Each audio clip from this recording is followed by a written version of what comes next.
ఎల్ఐసిలో గనక మనం ఎంతో కొంత 5 ఇయర్స్ వరకు ఇన్వెస్ట్ చేసుకున్నట్లయితే, లైఫ్ టైమ్ వరకు మనకి ఎంతో కొంత విత్‌డ్రా చేసుకోవచ్చు మనీ అని చెప్పడం ఆ! జరిగింది.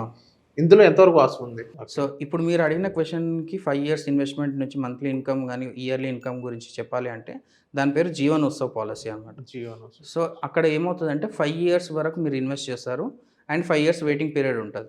5 ఇయర్స్ వెయిటింగ్ పీరియడ్ తర్వాత మీకు మంత్లీ ఇన్‌కమ్ అనేది రావడం జరుగుతుంది. సో, ఇక్కడ మినిమమ్ ఎంత చేయాలి అంటే ఎవ్రీ ఇయర్ మీరు 1,15,000 మీరు పే చేయగలిగారనుకోండి for the period of 5 years. తర్వాత 5 ఇయర్స్ వెయిట్ చేయాలి. దాని తర్వాత 10థ్ ఇయర్ నుంచి మీకు లైఫ్ టైమ్ ఎవ్రీ మంత్ 50,000 అనేది వస్తది. Life time every year 50,000.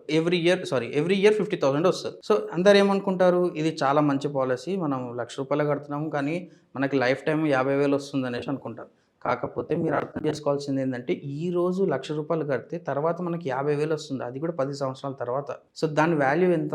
చాలా తక్కువ. మనకి ఈ ఇన్‌ఫ్లేషన్ కాలిక్యులేట్ చేసుకున్నామనుకోండి. ఈరోజు మనం రూ. 1,00,000 పెట్టి కొనేది 10 సంవత్సరాల తర్వాత 2,50,000 పెడితే గాని మనకి రాదు.